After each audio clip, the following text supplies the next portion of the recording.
Les pays du monde entier investissent plus que jamais dans leur armée. C'est le cas du Canada, qui va maintenant y consacrer 2 de son PIB.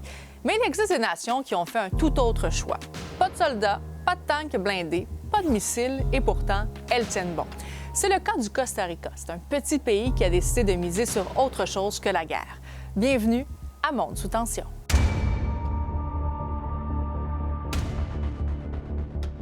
Ça fait plus de 75 ans qu'il n'y a plus d'armée au Costa Rica. En 1948, les élections générales au pays ont été marquées par des controverses, des violences et de la fraude électorale. C'est que le Congrès a refusé la victoire du candidat de l'opposition, Otilio Ulate Blanco, au profit du parti au pouvoir. L'opposition crée la fraude, ce qui provoque une révolte populaire et une guerre civile de 44 jours menée par José Figueres Ferrer. Sa Légion des Caraïbes prend rapidement le dessus, résultat, environ 2000 morts. Figueres devient président temporaire et instaure une démocratie. Il abolit l'armée, une décision historique pour un pays indépendant. Sa dissolution n'a pas suscité de débat national ni de grandes réactions politiques. Il faut dire que l'armée au Costa Rica était une institution faible. Les effectifs étaient d'environ 1000 militaires peu entraînés. Autre point, José Figueres a fait cela parce qu'il craignait que cette armée, même faible, ne devienne un allié de ses adversaires politique. Ce jour-là, il s'est rendu à la caserne militaire de Bella Vista, c'est dans la capitale de San José. Il a grimpé sur une échelle et a donné des coups de masse sur le mur. Et le geste est tellement devenu symbolique que l'image de Figueres à la caserne est toujours sur les billets de banque de 10 000 colones.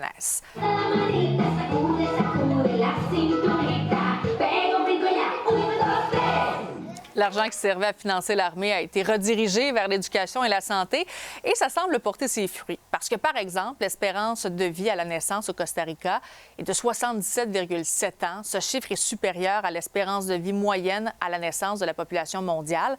Près de 98 des Costaricains savent lire et écrire. Les actions de Figueres Ferrer ont un impact significatif sur le développement du Costa Rica, ce qui a favorisé la stabilité politique, le développement social et l'investissement dans l'éducation et la santé. Vous comprendrez donc pourquoi Figueres Ferrer a été un des politiciens les plus importants de l'histoire du pays.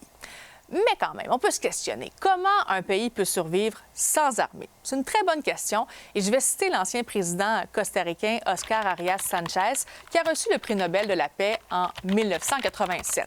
Certains pensent que nous sommes vulnérables parce que nous n'avons pas d'armée. C'est exactement le contraire. C'est parce que nous n'avons pas d'armée que nous sommes forts.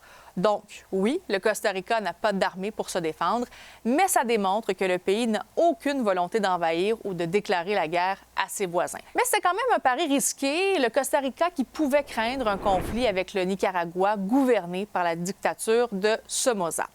Il faut dire quand même que le Costa Rica a signé plusieurs pactes de non-agression et des accords de protection au fil des années.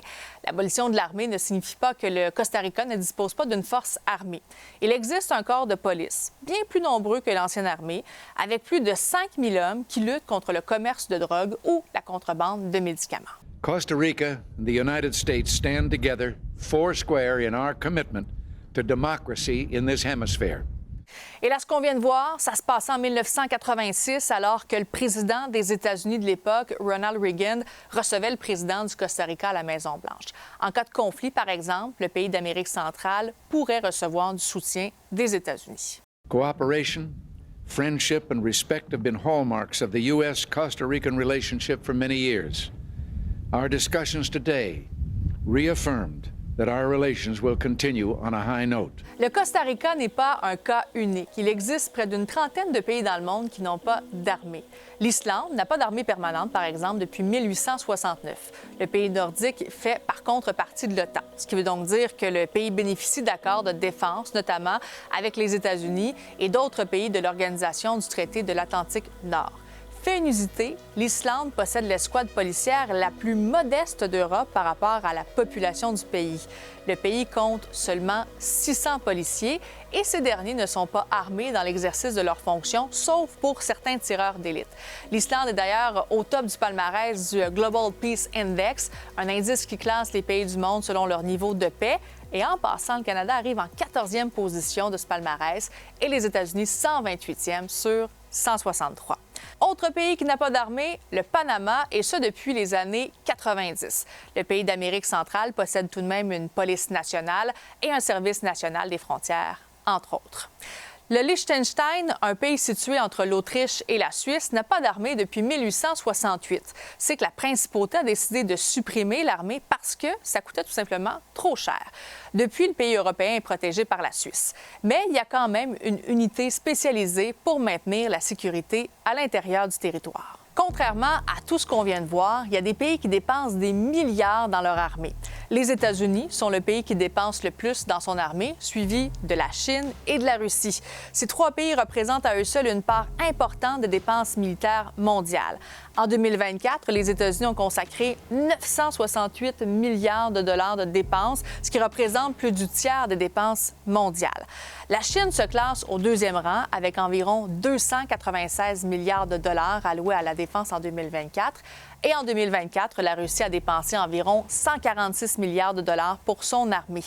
Parmi les pays européens, le Royaume-Uni, l'Allemagne et la France figurent également parmi les plus grands dépensiers militaires. Les dépenses de défense du Canada, pour leur part, devraient atteindre 62,7 milliards de dollars canadiens en 2025-2026. C'est environ 15 fois moins que les États-Unis. Alors, êtes-vous plus pour ou contre les dépenses militaires?